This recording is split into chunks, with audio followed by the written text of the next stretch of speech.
Hello and welcome to FinTech Talk. I'm your host, Charles Orton-Jones. Today we're looking at what's new in wealth tech.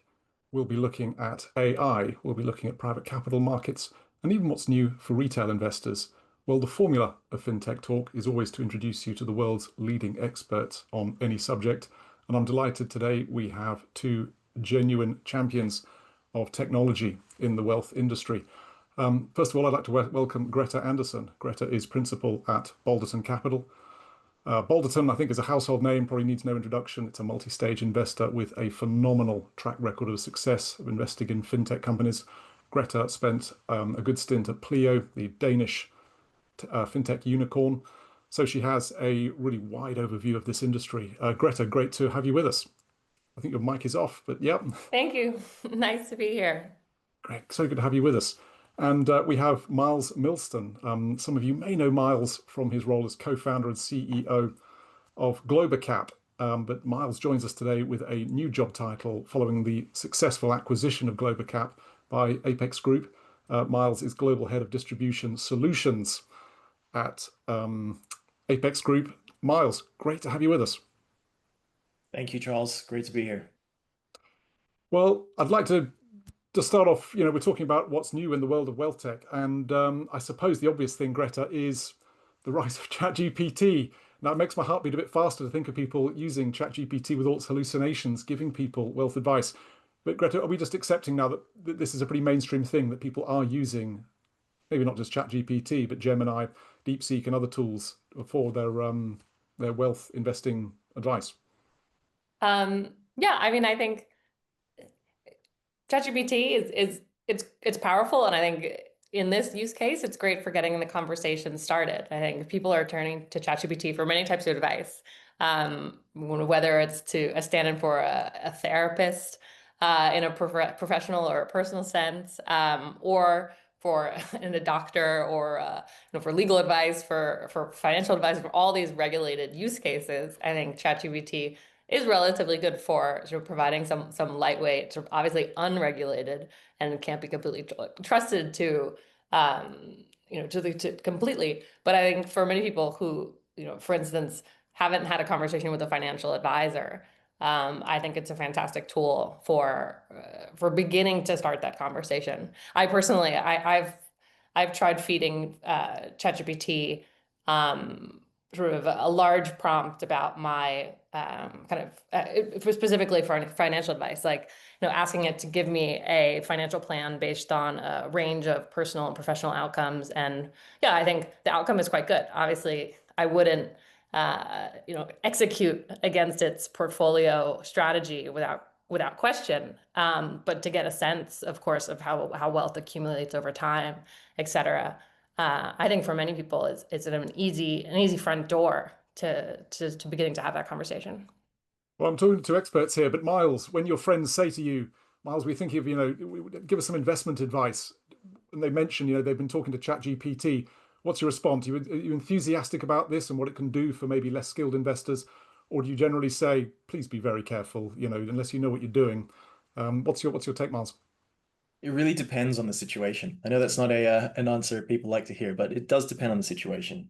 If we think about what the large language models actually do, like ChatGPT, they break down what we're saying, the inputs, into little pieces, and then they use those, they code those pieces into numbers, into numeric values, and then what they've done is they've taken all of these little pieces of phraseology and words in sequence and looked at the probability effectively of what the continuous sequence is. So they take all of that and takes, and the result of that is really what it's doing is it's giving the average of all the information out there that's accessible. It's taking the average output or the average likely output or continuation of that sentence or phrase.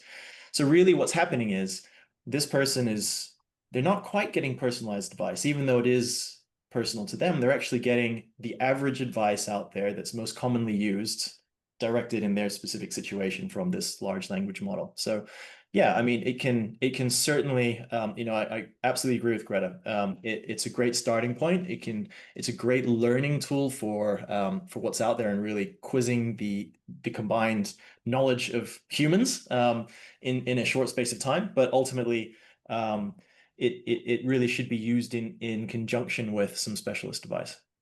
Well, this Yeah, and I mean, it's interesting if you think about what this looks like in the non-AI world, like what advisors or planners or fintechs, like there, it's very clear. There's what's called advice and there's what's called guidance. And sort of guidance is more generic stuff. Advice is specific to you, and it needs to, do you have a full understanding of their personal situation, their vulnerabilities? Are you giving them exactly the right advice for this individual? Obviously, ChatGPT doesn't make the distinction. It's providing kind of opinions across the spectrum. And it's not in an unregulated capacity. So yeah, obviously, especially when looking for personal advice, that's definitely when you should kind of have the most skepticism. Well, I wondered, we talk about professional advice. I saw that this week OpenAI confirmed that McKinsey is one of the world's largest users, the most intense users of ChatGPT. And there's a bit of a chuckle that, you're paying McKinsey rates. What are you really getting? You're getting some probably young grad using ChatGPT to provide a report to a more senior guy who's then flipping it on. So, I mean, Miles, is that what you're seeing, do you think, behind the door? That, Look, a couple of weeks ago, the Australian government there's I don't know whether this has gone into court, but I think it has been, where the Australian government has questioned some advice that they got from Deloitte because it was revealed that half of the report that this Deloitte they paid, quite a lot of money to Deloitte, was actually created by ChatGPT. So it's clearly being used by the consulting firms at scale already. In theory that you should use it, people fine, use it to do the grunt work, but ultimately it should be vetted by a human, and edited by a human and overseen by a human, rubber stamped ultimately by a human.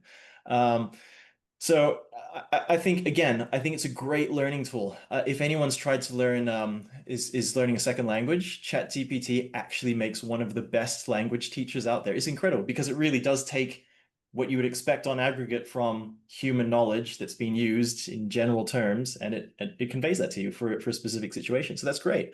So for learning things and for learning about financial markets and how investments work and the things to think about and the things to be cognizant of, great, fantastic tool. And this goes back to I think what Greta just said, which is it's not advice, but it is absolutely guidance. It's like it's a learning utensil. yeah. Greta, and yeah, final thoughts. If a friend comes to you and says, yes, I'm using ChatGPT, it sounds as if even just playing around with it teaches you how it works. And in any profession, almost any job can be supplemented with AI. So it sounds as if people are watching this and really not making the most of it, they're missing out.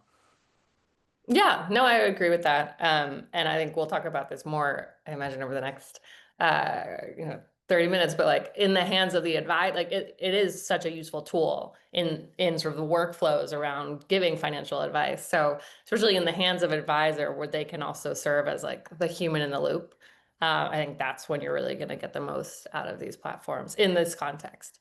I will Okay. add just one thing here, and that is I don't want to throw anyone on a dangerous trajectory, but the if you look at Grok AI, so that's Elon Musk's platform plugged into X, that is plugged into X, so it is actually where the other LLMs have Google search and everything kind of built into Google's model and so on.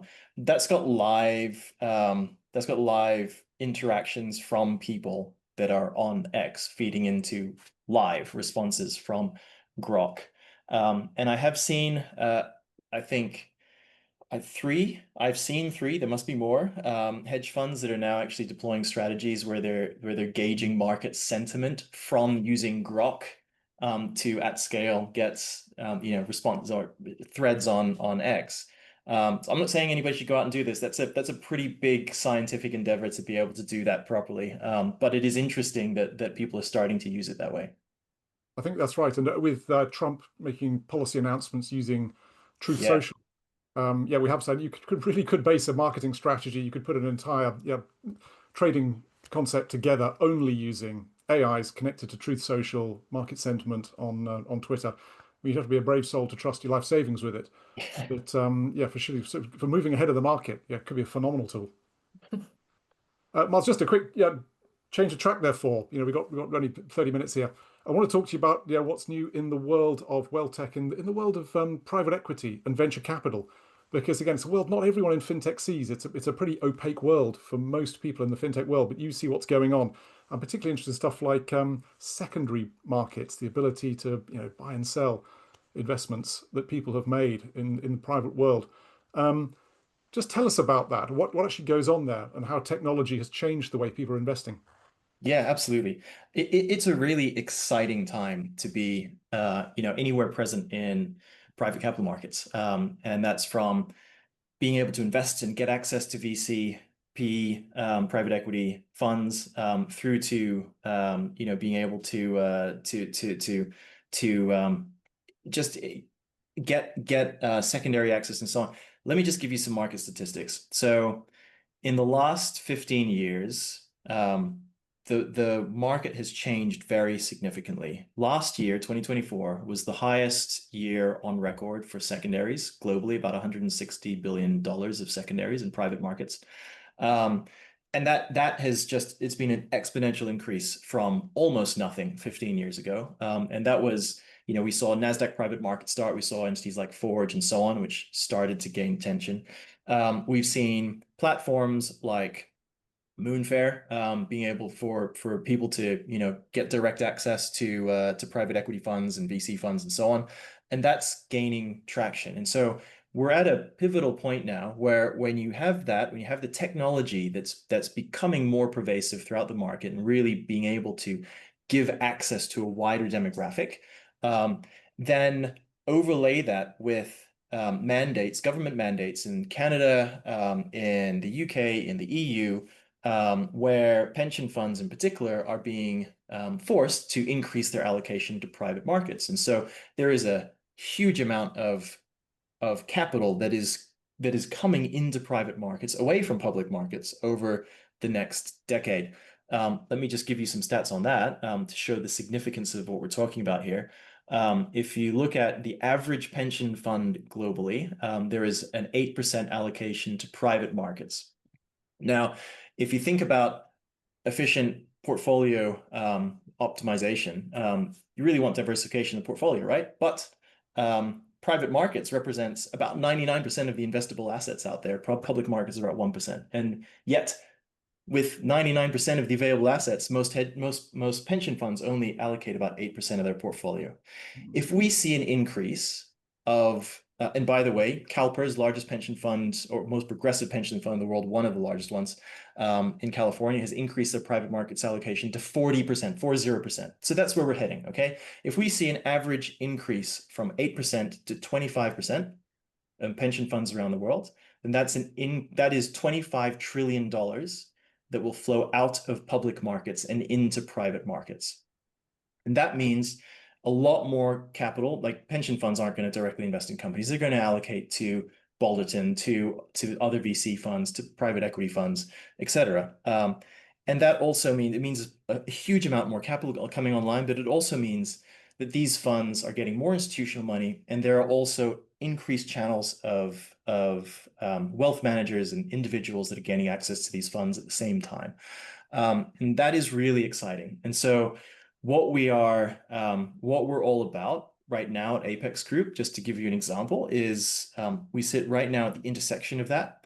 And that is really where we are creating I'm one of several tech platforms that have been brought together in this initiative within Apex, that is laying down the infrastructure and the foundation for being able to do primary and secondary transactions at scale. And so being able to give greater access for individual investors through wealth managers to be able to access unique opportunities that they otherwise wouldn't be able to. And then, where an individual can't necessarily be locked up in a private equity fund for 12 years or however long the phase is, being able to do secondaries at scale for these individuals, so that they can have earlier exit opportunities if they need to. And that really changes the risk dynamic. It lowers the threshold of where, of the type of person, of the demographic that can actually invest in the first place. It's immensely exciting. That is, yeah. I mean, Greta, how do you? There's so many different threads in there. But what's your take on that? It feels as though, as Miles was saying, tons more money coming in, but also greater flexibility for people who want to invest in private equity. What's the feeling at Boulderton? Yeah, I mean, I think there's no question that, folks want to have increased access to the private markets. I mean, even if you think about, such many of the most exciting or fast-growing, now most valuable tech businesses in the U.S., so many of them are private. Like people generally want in, but there are challenges with making that work. Both from like a tech standpoint and from a regulatory standpoint. I think Global Cap kind of provides, or well, jump in if I'm explaining this correctly, but like a tech solution. But you need better onboarding. You need new structures for around sort of capital calls. You need secondary market infrastructure. Another approach in Europe, for instance, with like the LTIF structure is a new uh,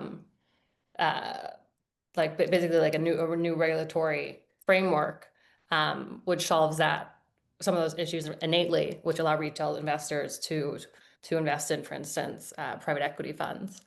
But all of this, like whether it's a global cap solution or an LTIF solution, like solve the fundamental problem of the same workflows and the same tech stack doesn't really serve when you're talking about sort of smaller ticket investors as like who historically has participated in this part of the market. Yeah, Miles, if Yeah. we're talking about smaller So investors, just almost down to retail, are we seeing a blurring of public and private if we do yes, have these liquid secondary markets? Is the distinction sort of absolutely, slowly being absolutely. okay? We are seeing blurring. So there's an important point that Greta raised. The operational workflow to be able to let investors in. If you get one investor that's allocating $100,000 to a private equity fund versus 100 million, the amount of operational process that's needed is the same. So, it's if you want to get 1,000 individual investors, that's a lot of overhead. And so what we've done, and there are other solutions that are approaching it in a different way, but coming to the same, solving the same problem, is to fully digitize and automate all of that operational and regulatory workflow. So all of the onboarding, you can never make that completely painless, but taking away the majority of the pain from it and really, really making it much more streamlined.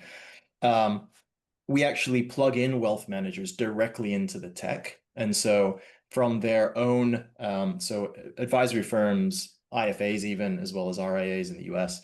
And so being able to, at scale, present opportunities to their clients, but then also have them go through the subscription process and become part of the actual investment. And downstream also going through the capital call process. So if they're below a specific threshold, we'll get everything fully drawn down up front. And if they're above that threshold, we actually do back-to-back fully automated capital calls, where it again removes all of that operational overhead. And what it means is that it enables that to happen at scale. Same thing for secondaries. When we get down to the secondaries, we do a secondary liquidity event. This is not like public markets with continuous trading. There isn't enough liquidity for that. But if you funnel all of that liquidity into one finite point in time, execute it all at once, then there is sufficient volume. And so that really comes down to all of the order placement, managing that, all the NDA execution if it's needed, et cetera, et cetera. Again, fully automated. And then all of document execution and cash transfer through to settlement finality, fully automated. And so this is, as you just said, Charles, this is becoming to the point where it's almost public markets like execution efficiency, and it is starting to blur the line. I don't think that we ever get down to the point where pure retail, your average mom and dad, allocates to a private equity fund. Maybe we do, but certainly the threshold has lowered significantly from your ultra high net worth down to your affluent investor. Wow, Greta, how is this changing the way that people think about investment? Because it used to be in venture capital, private equity, investments were just inherently long term. I remember talking to one angel investor who said he'd like to, he was resigned to the fact he was going to have to hang on to an investment for 10 years, in all likelihood, because, things just take so much longer than before. Whereas with what Miles is saying, we do end up with a more liquid market. People can enter, people can switch out, people can be far more flexible in what they're doing. So do you think that changes the whole psychology of private equity and venture capital? From an investor point of view, Yeah, very much so for investors. Yeah, knowing they can pull out yeah, they I can mean, sell. I think we're going to see kind of the adoptions begin at kind of the more sophisticated, the wealthier end of sort of the individual investor market, and then move down. Just because, if unless if you're not, already quite heavily invested in the public markets, I think it's unlikely that you're gonna, jump straight in on the private side. Although I think maybe for individual stocks or not individual names, tech names that excite you, but I think in general, I think the adoption is going to kind of move down the curve. But I do think, yeah, we certainly see that in terms of new consumer fintech, new consumer wealth tech propositions that are launching. Like, yeah, they're absolutely increasing the number of product types on the platform to cater to these new private market products. And there are some challenges to kind of presenting that in a cohesive way to an individual investor because yeah, the way you tend to think about the holding period, kind of how you are able to mark these positions to market, what like the regularity that you get information from around the performance, like it really differs depending on the type of asset. So, thinking about a person's investment portfolio, like you kind of need to have a bit of standardization so that an individual can get their head around it unless they're like very sophisticated.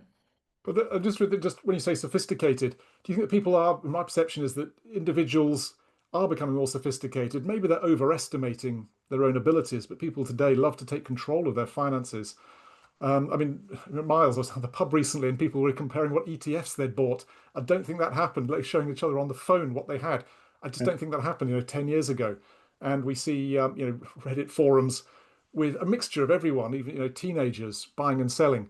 So, Miles, what do you think? I mean, this is changing from people relying on the expertise of third parties to people feeling they want to take control of their finances. Um, it's hard to know exactly how this is going to pan out, but my prediction is people would love to be able to invest in private equity, even a small retail end in sectors they enjoy. What do you make of it? I 100% agree. I look at look, my wife is an incredibly intelligent individual, very successful in her own career, but she hasn't worked in capital markets. She's never worked as a research analyst or anything like that. She had a small amount of money passed on to her from her grandmother, and she invested that in some stocks, and she's handpicked out the stocks that she has followed, and she hasn't spent a great deal of time, right? She's busy with her own career day to day, but she has completely blown me away. Where I've worked in capital markets my whole life, and I thought that I was great at investment choices. But she's made over 100% return over the last 18 months, which is just unbelievable. I hope the party doesn't finish, and it's symptomatic of a long-term trend. But nonetheless, whatever the case, I think that represents the reality that people should have control over what they do. I think we're all adults. Whether if you're making the choice to take risk, then you should be able to do that. And I think what we're really what we are doing and what we're seeing in the market is that the tech solutions that are coming online are enabling that to happen. And I think it is absolutely, right now people talk about tech names because that's the cool thing. And that's the thing which is in the news most or more frequently. But I think, as you just said, 15 years ago, people didn't talk about ETFs down at the pub, and now they are. So in another 15 years, are they going to talk about the private equity fund that they've just invested in? Maybe. I hope so. People talk about Kickstarter and Crowdcube and other Mm. crowdfunding platforms, which have such a mixed record. I hope people are highly wary of them. But Well, the crowdfunding platforms, they tend to do well. When you look at the companies that raise money on them, that successfully raise money on them, they tend to be ones that are very consumer-facing products. So it's very rare to get a biotech or something else that's got B2B business that's got a longer investment horizon or commercial horizon to growth. It's very rare for them to be successful in a crowdfunding type of raise.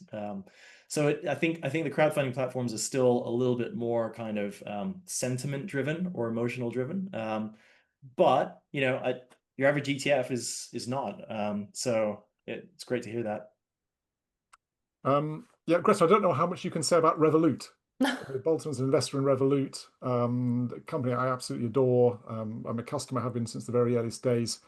They're planning to launch a wealth management division. What can we say about that? And what does it mean that something like Revolut, that's retail, is now again part of this blurring and going into wealth management? Yeah, I mean, I can speak a little bit about what they've said publicly, which is exactly what you said. Yeah, Revolut has spoken about launching kind of a private banking offering. They haven't given too many details of what that would look like exactly.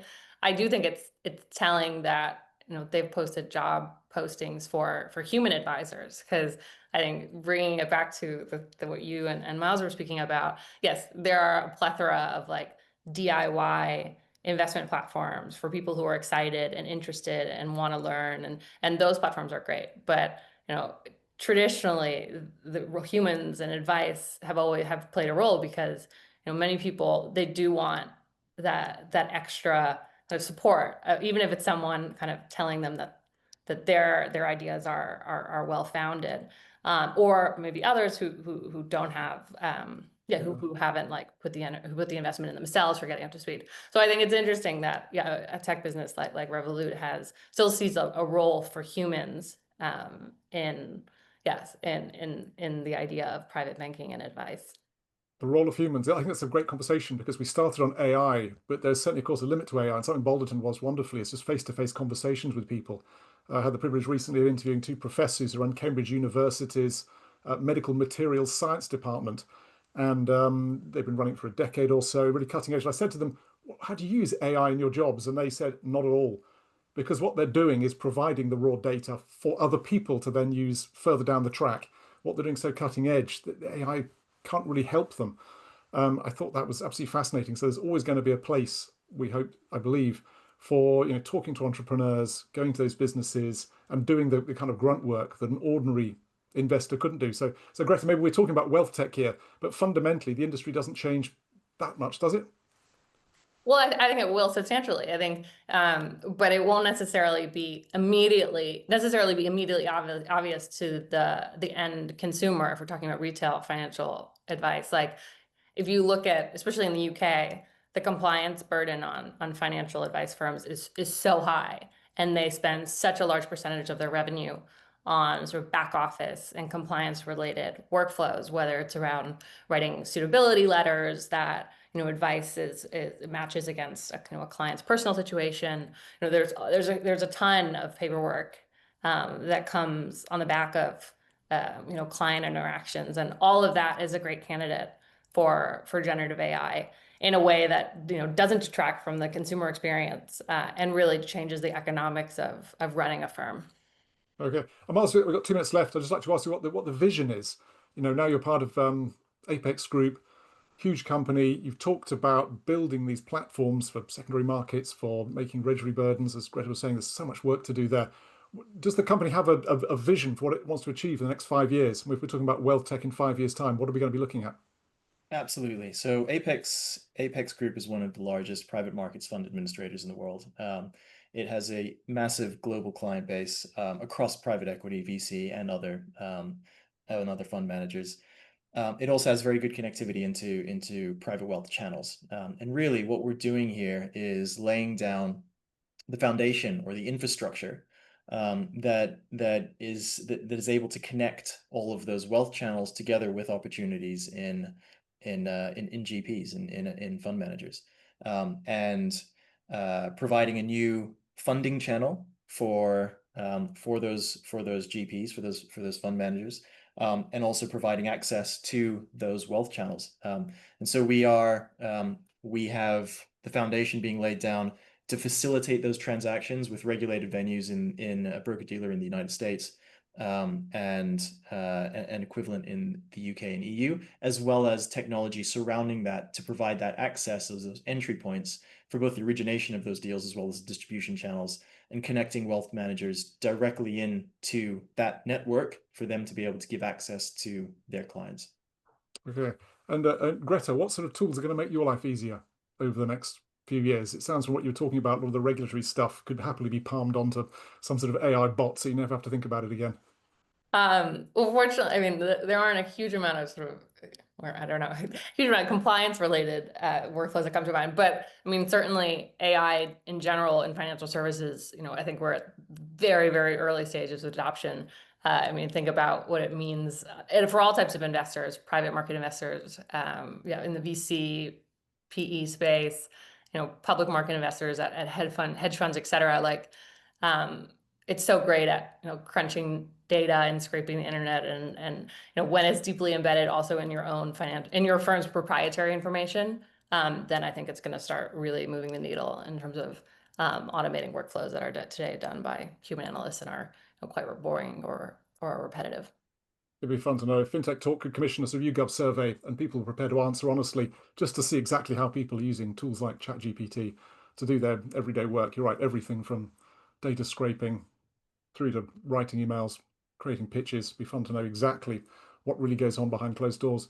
But that's been a whirlwind tour of actually a very big subject. But I think we had a few hits there. Certainly I learned a lot. So from myself and the team at FinTechTalk, and from Greta and from Miles, thank you so much for joining us for FinTechTalk.